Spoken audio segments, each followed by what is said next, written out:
자, 이번에는 이 인지기술을 여러분에게 한눈에 보여주기로 했는데 양이 많아서 조금씩 나눠서 보여드리겠습니다. 오늘은 인지기술 교재가 지금 나오기 전에 여러분에게 큰 그림 한번 더 보여드리고 그 다음에 또 세부적으로 한번 같이 가보겠습니다. 자, 언어 인지기술의 전체를 한눈에 한번 보여드리겠습니다. 크게 나누면 언어 인지기술은 이 두 가지로 이루어졌어요. 이 두 가지.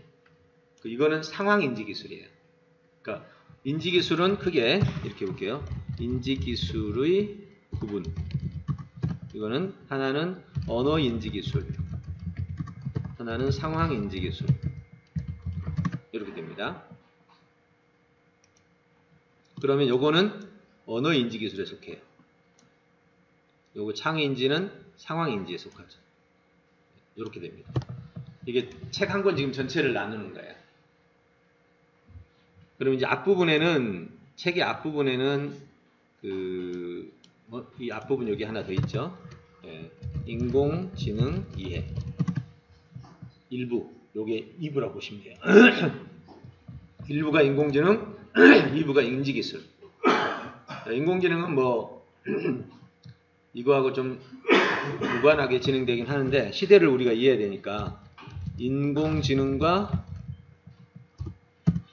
역량 비교. 요게 이제 여기 핵심이에요. 인공지능 시대에 인공지능 역량과 인간 역량은 도대체 어떤 차이가 있느냐. 요거를 비교 분석하는데 한 100여 쪽 이상을 쓰고 있습니다.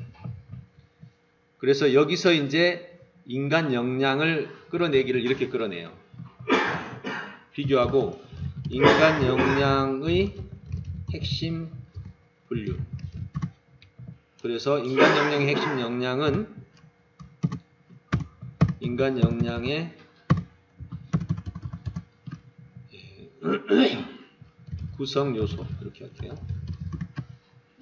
그럼 여기서 둘로 나눠져 다시 기반 역량, 핵심 역량. 자, 지금 제가 안내를 하고 있습니다. 인지기술을 한눈에 보면 두 개로 나눠진다. 1부, 2부. 그 다음에 1부는 역량 비교가 있고 구성 요소가 있다. 기반 역량에는 뭐가 있냐? 주체 역량, 그 다음에 인성 역량, 예. 두 개로 나눠지고, 그 다음에 핵심 역량에는 인지 역량이 있어요. 이렇게 나눠집니다. 자, 그럼 주체 역량은 주로 첫째 이걸 보면서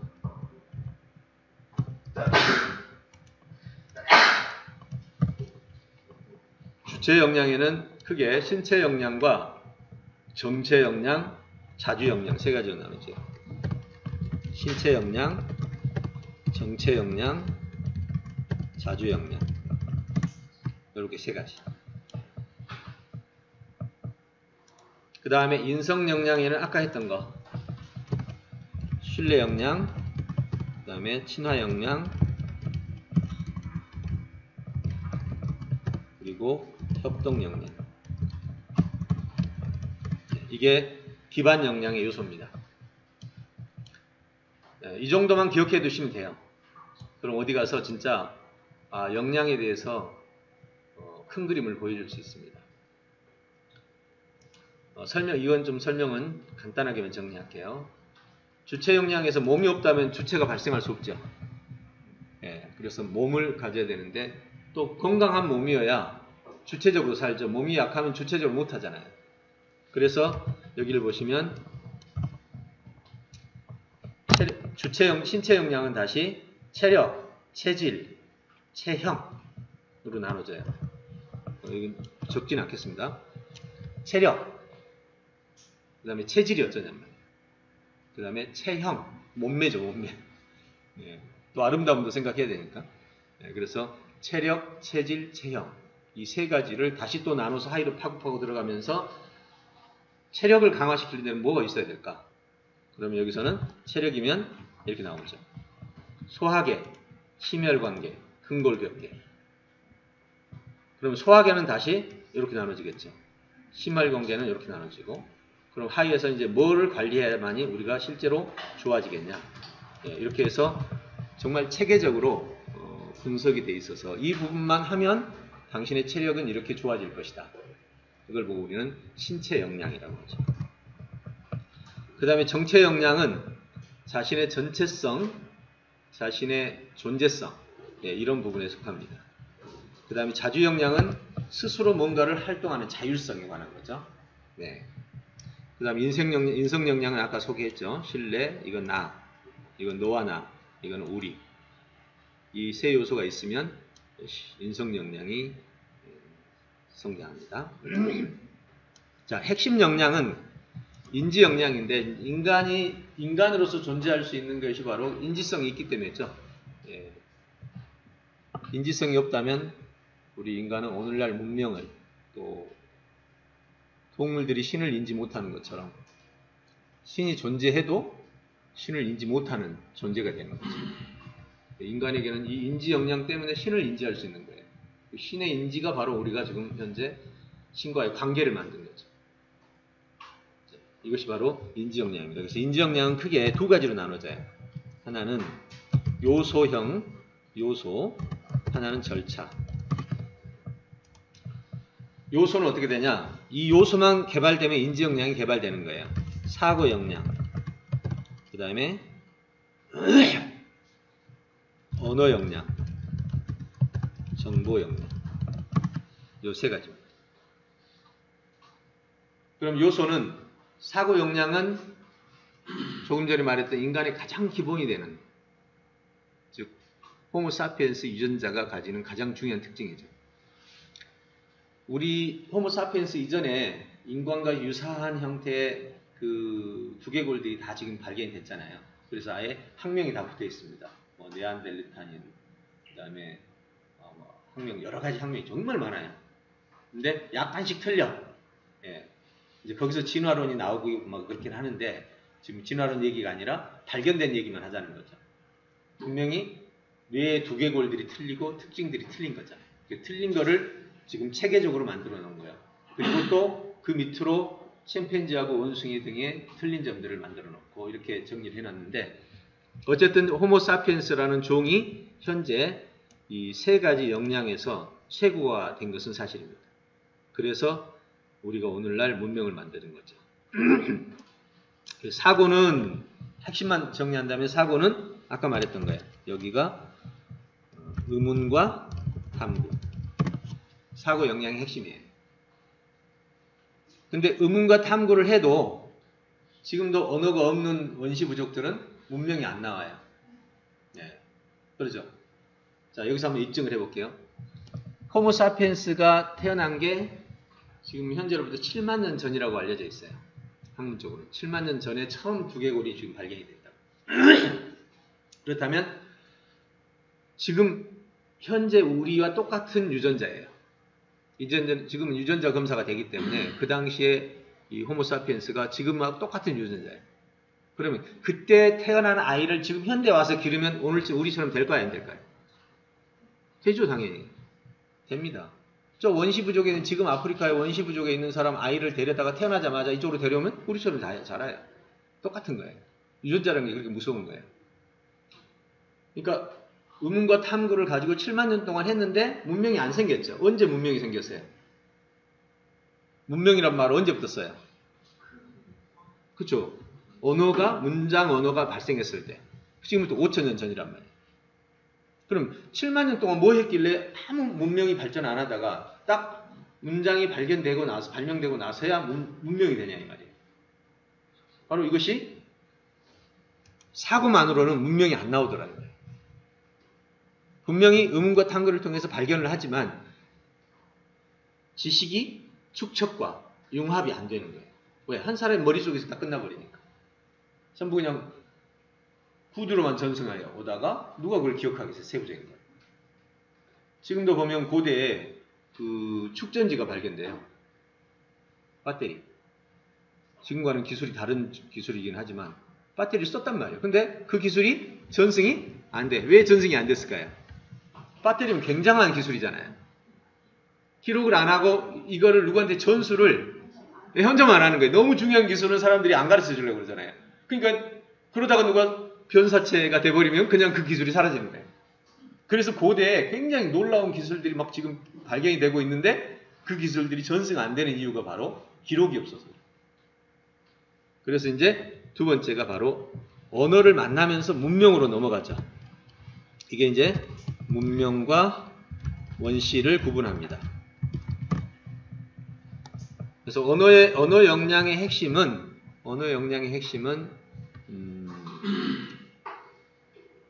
우리가 경험한 세계를 핵심으로 받아볼게요. 경험한 세계를 상징을 통해서 체계화시키는 거예요. 상징의 체계화. 언어가 이 기능을 가졌기 때문에 우리는 박사학위로 갈수록 논문 한 편을 가지고 많은 걸 다루는데 이걸 쉽게 설명 안 하면 책 10권을 가지고 설명해야 돼. 전문 용어를 쓰니까 박사학에서. 상징의 체계를 쓰다 보니까 언어 역량이 뛰어날수록 정보의 양이 많아지는 거예요. 그래서 약점도 있죠. 전문가일수록 일반인한테 설명 잘해요, 못해요? 못해요. 전문가일수록 못해요. 되려 누가 잘하느냐? 전문가의 정보를 찾아서 전달하는 기자들이 잘해요. 요즘에 그래 직업이 하나 생긴 거 아세요? 보통 책 쓰는 사람은 그 분야의 전문가가 쓰죠. 근데 지금 요즘엔 안 그렇습니다. 새로운 판이 생겼어요. 로봇에 대해서 기자가 한 3년 취재하잖아요? 그럼 로봇에 대한 책을 쓰면 베스트는 이쪽이 돼요. 전문가는 전부 베스트 못 써요. 예. 그래서 베스트를 만들어내는 베스트 제조기는 전부 다 전문가하고 보통 사람 사이에서 이 정보를 모아서 정리해서 주는 사람들. 예. 이 사람들이 베스트를 써요. 그래서 새로운 저술 패턴이 하나 생겼어요. 여러분도 한번 그 직업 삼으셔도 괜찮아요. 요즘에 출판계가 전부 이렇게 가고 있잖아요. 사양산업으로. 근데 이렇게 올라가는 게 하나 있는데 뭔지 아세요? 출판계 안에서. 어린이 도서인데 어른들이 읽어서 좋아했던 책을 어린이용으로 쉽게 풀어서 쓴 책들이 지금 상승사라요. 출판계 안에서 유일하게 상승해요. 그 다음에 또 분류를 나눈다면 전문가의 책을 쉽게 풀어서 쓰는 사람들이 상승세야. 다 베스트니까. 그럼 저술 영역이 하나의 직업이 생겨요. 박사학위까지 공부하고 석사 이상 공부한 사람은 언어를 다루는 사람들이잖아요. 다. 그러니까 차라리 코칭하면서 그런 저술 쪽을 한 분야를 잡아서 근데 한 분야를 잡아서 바꿔주는데 이때 제일 중요한 게 정보의 중복과 누락과 오류를 없애야 되잖아요. 바로 이제 그 점이 제가 지금 개발하고 있는 저술 코칭의 핵심인 거죠. 그래서 이 저술 코칭 기술을 인지 기술을 습득해서 정보를 수집한 다음에 중복 누락 오류를 제거하고 그리고 그걸로 글로 써서 나가면 어떤 분야든 책을 쓸 수 있다는 거죠. 그래서 언어 역량이 참 중요하다. 그럼 정보 역량은 바로 이 상징 체계를 이용해서 이 세상을 인지하는 거죠. 예, 그러니까 정보 역량의 핵심은 독서와 경험. 이게 핵심입니다. 이게 독서하지 않는 사람은 정보 역량에 한계가 있어요. 자, 교과서로 대학 4년까지 공부하면 알려진 내용만 공부한 거예요. 그죠? 자, 정보에는 크게 어떻게 됐다고요? 크게 정보에는 기존 정보가 있고 하나는 신규 정보가 있고 하나는 창의 정보가 있어요. 기존 정보는 방금 말했던 쉽게 써주는 거. 풀이형 저술로 풀이형 도서가 주로 일반적이요. 많습니다. 그 다음에 신규 정보는 어떤 거냐? 이게 이제 여러분 글만 좀 쓸 줄 알면 요 책을 써야 돼요. 최근에 나온 정보를 모아서 그 정보로 내보내는 거예요. 그럼 최근에 나온 정보는 책이 한 두세 권밖에 없어. 이제 막 나왔어. 그럼 어떻게 해요? 최근 정보 탐색. 두 번째, 있어. 한두 권이. 아예 없어도 돼요. 이제 신문 기사에서 막 나오기 시작해. 그러면 논문 정보를 탐색해요. 수집해요. 그 다음에 기사 정보 수집해요. 그 다음에 현장 정보 수집해요. 자, 이 정보 가지고 어떻게 해요? 중복 제거. 그죠? 누락 보충. 오류 해결. 뭐 오류 해결 못해도 돼요. 누락만 채우면 돼요. 그래가지고 이걸로 그대로 책을 쓰면 그냥 이 분야는 내가 우리나라에서만큼 최고죠. 네. 제가 이거 그때 안 보여드렸었는데 이제 오늘 한번 보여드릴게요.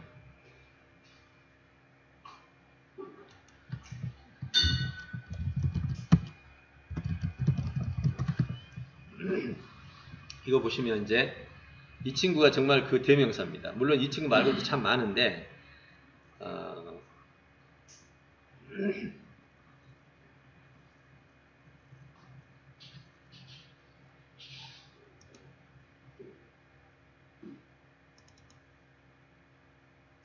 이게 이 친구가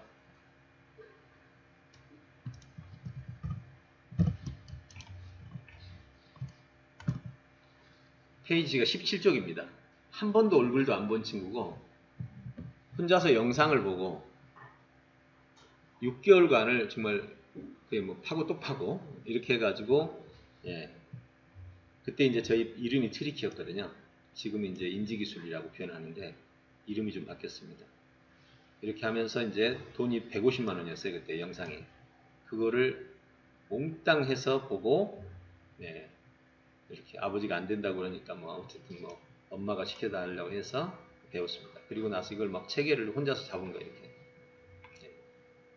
코치 양성 과정하고 근데 이 친구의 그 스토리가 너무 재밌는 거예요. 이게 다 과제 현황입니다. 없어서 못한 것 빼고는 다 했어요. 와 정말 대단한 도끼를 가지고 하지 않고는 거의 자격증이란 자격증 다 따버렸어요. 단 6개월 만에. 근데 이 친구 보면 보세요.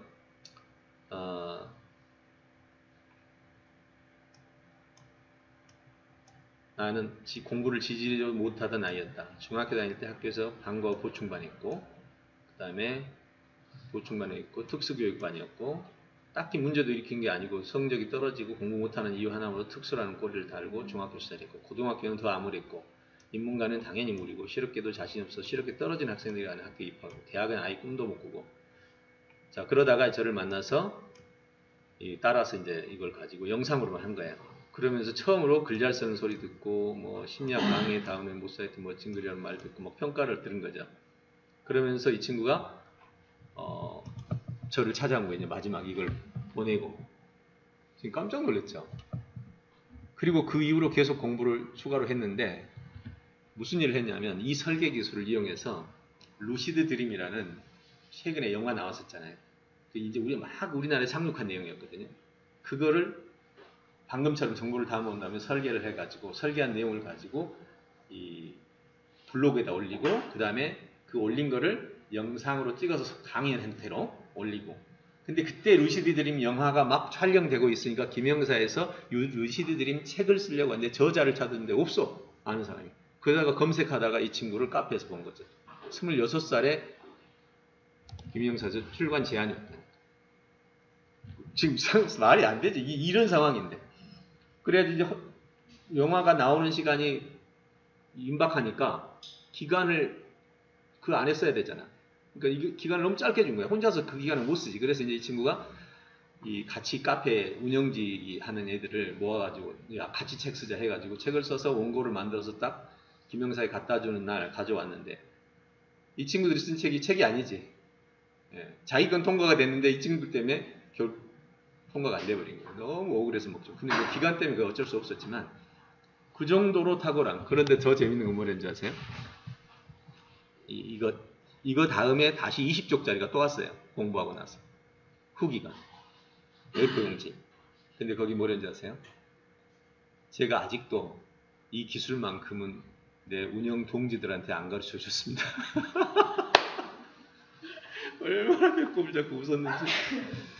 네. 정말 많이 웃었습니다. 아, 그리고 참, 엊그제 제가 장동석이라는 학생이 설계한 거 보여드렸죠. 그 장동석이가 바로 이 친구 추천을 받아서 학교를 중단하고 올리언스쿨로 온 거예요. 지금 우리 회사에서 근무하고 있어요. 지금 너무 잘해가지고 이번에 미생물 이해와 이 활용 전략에 대해서 연구를 시켰어요. 19살짜리. 지금 데이터 지금 모으고 있는데 기가 막혀요.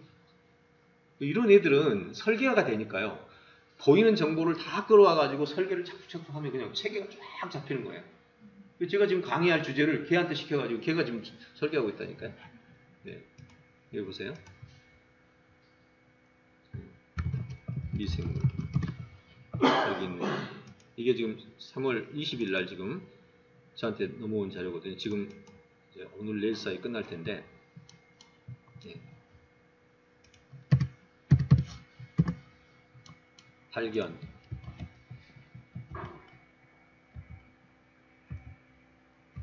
기가 막히죠. 이 체계 자체가 완전히 하면서 이렇게 달라지는 모습을 봅니다. 미생물의 조절.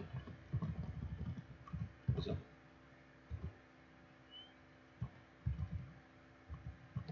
이렇게. 야, 일반인들은 따라하면 누가 하겠어요, 이렇게. 그래서 흩어진 정보들을 모아서 인터넷에 나오는 정보만 가지고도 얼마든지 이걸 다 만들 수 있는 거예요. 네, 이것이 바로 신규 정보의 힘입니다. 어때요? 느낌이 오죠? 그러니까 여러분들은 어떤 일이 있어도요, 이번 과정에서 이 설계하는 기술만큼은 배워두셔야 돼요. 왜? 뭐를 해도 다 할 수 있다니까요. 이거 뚫린 애들이 저한테 하는 얘기가 공통적인 거예요. 매년 한 번씩 저는 듣거든요. 25살에서 한 35살 사이의 친구들이 이게 뚫려요. 이거 뚫린 학생들은 저하고 의논도 않고 이렇게 사람들 강연하고 할 때 뭐라는 줄 아세요? 이제서야 저는 뭐든지 할 수 있다라는 역량이 뭔지를 알았습니다. 그게 뭐냐고 그러면 간단합니다. 내가 원하는 것이 있으면 이 세상에 현재까지 나와 있는 모든 정보를 수집하고 설계하고 문제를 찾고 대안을 찾아서 그거를 글, 말, 행동으로 바꾸면 이게 바로 능력입니다. 이게 전부예요. 인간의 능력이 그 이상 있나요? 그게 전부인데. 이게 바로 지금 제가 말하는 이야기의 핵심이죠. 그래서 요거는 정말 여러분이 여러분 자신을 사회적으로 띄울 수 있는 가장 좋은 방법이에요. 왜? 이 분야에서만큼 나밖에 없으니까. 그 진짜 누구한테 가르쳐주고 싶으세요? 자녀들한테 해주고 싶지 않으세요? 예. 제가 바로 이 기술을 저희 아이들 큰애하고 작은애 둘에게 가르쳐 줘가지고 만든 게 바로 학습쇼크라는 책이죠. 그래서 1년간 군대 미루고 대학 중단시키고 나하고 같이 1년간 사무실 얻어가지고 친구들 3명 더 모아가지고 쓴 게 바로 학습쇼크. 이렇게 썼어요. 그러니까 이 방식이 얼마나 우리에게 유용한지 생각해 볼 수 있다는 거죠. 끝으로 이제 창의정보, 이거는 지금 어려워요. 창의정보는 최소 10년, 최대 20년 이상 걸려야 돼. 저 지금 언어인지 개발하느라고 25년 걸린 거하고 비슷한 거예요. 예. 이거는 새로운 분야, 세상에 없는 거예요. 예. 이거는 그러니까 필요는 있지만 아직 존재하지 않는 정보, 미존재 정보. 요건 이제 찾아서 해결을 해야 되겠죠. 이렇게 해서 정보 역량이 발생합니다. 자, 요소가 3가지 알겠죠? 이 3가지가 채워지면 우리가 흔히 인지 역량이 있다고 그래요. 그럼 의문과 탐구는 어떻게 배우나요? 지금 우리 인지기술 가면 지금 중요한 게 뭐지? 그 다음 중요한 게 뭐지? 그 2개를 갖고 중요한 게 뭐지? 계속 질문을 하면서 찾아 들어가죠. 모든 조건 변수에 따라서 중요성이 달라지는 거예요. 사실 이 사고가 엄청나게 중요합니다.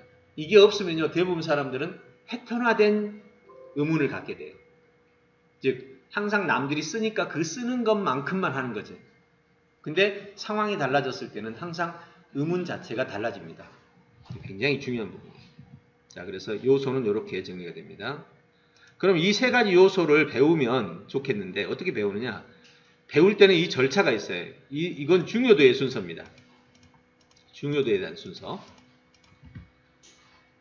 배울 때는 어떤 순서가 작동되는지 한번 볼까요? 자, 인지 역량을 배울 때는요, 제일 먼저 이해 역량, 두 번째 사고 역량, 세 번째 표현 역량. 요게 절차예요. 그럼 이해 역량은 어디에 속해요? 여기 어디에 속하겠어요? 셋 중에. 사고, 언어, 정보 중에 어디? 정보죠, 정보. 예. 정보, 습득. 사고 역량은 당연히 사고 역량 그대로겠죠. 네. 이거는 이제 의문 탐구. 표현 역량은 언어 역량에 속하죠. 그래서 언어, 이건 언어와 실행 두 가지입니다. 언어, 실행. 언어 실행은 다시 좀 여기 나눠보면 언어 역량, 그러니까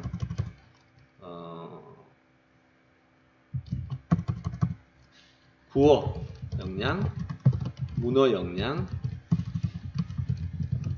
그 다음에 실행 역량. 이거를 우리는 뭐라고 불러요? 말하기니까 말의 정점을 속담으로 이렇게 표현하죠. 청산유수. 글쓰기의 정점은 어때요? 일필휘지. 실행의 정점은? 언행일치니까 실행이니까 지행일치가 되겠죠. 네. 요게 바로 표현 역량의 정점이에요. 그 다음에 여기에 습득에서 핵심은 정보 습득을 가장 잘하는 사람들의 정점은 어딜까요? 하나 들으면 열을 한다. 정보 역량의 정보 습득의 최고 정점입니다. 이거 하나 있으면 이미 나머지는 생각 안 해도 돼. 이 사람 천재 앞으로. 그리고 앞으로 무슨 일은 다 해내. 하나 듣고 열을 하는데 뭘 못하겠어요. 그 다음에 사고 역량의 정점은 구술사마를 꾀야보배다. 관주이보. 이게 바로 현재 인지기술에서 다루는 대학원 2년간의 교육과정입니다. 이게 1학기, 2학기, 이게 3학기, 그 다음 하나가 더 있는데 이제 거기에 가설검증이라고 있어요. 이건 이제 이 전체를 가지고 응용하는 응용학문인데, 요 사고 역량을 이 나머지 전체를 가지고 해결하는 거, 가설검증. 예, 그게 있습니다. 자, 이게 바로 현재 인지 역량의 핵심 요소예요. 그럼 이 책은 제가 지금 쓰고 있는 이 책은 이거를 세부적으로 기술 훈련을 시켜주는, 어떻게 원리가 있고 기술이 있고 이걸 어떻게 연습하는지를 종합적으로 보여주는 책이 바로 언어인지 기술의 책이라는 거죠. 예, 지금 제가 보여준 건 이제 큰 그림을 쫙 하늘을 보여준 거예요. 자, 어때요? 이 책 한 권은 첫째, 이 책은 크게 1부 인공지능, 2부 인지기술이다. 인공지능에 의해서는 크게 나눠서 비교, 인간 역량의 요소. 그럼 이렇게 하면 좋겠네요. 여기다가 인간 역량 이해 하고 이거를 가져올게요. 네, 이러면 더 얘를 굳이 여기다 넣을 필요는 없죠. 1부, 2부, 3부 이렇게 생각하시면 돼요. 원래는 이제 목차가 6장까지 있는데 6장을 다시 정리한 다음에 이렇게 된다 이거죠. 인공지능 이해, 인간 역량 이해, 인지기술 구분. 그럼 인지기술은 어디에서 나온 거예요? 2장. 이거 나오죠? 그러니까 이 두 가지는 그냥 그림만 보여주는 거죠. 이 책은 무엇에 관한 책이에요? 인지기술에, 인지역량에 관한 책이에요. 인지역량을 개발시키는 인지기술이다. 그래서 전체는 이거에 관한 책이다. 이렇게 보시면 돼요. 자, 그림 이제 잘 보이죠? 네. 그래서 인지기술에 대해서 한번 배웠다, 인지코칭학을 배웠다 그러면 인지기술에 대해서 이렇게 설명할 수 있으면 돼요. 네, 그렇게 하고 그 다음에 이제 인지기술 구분으로 넘어가죠.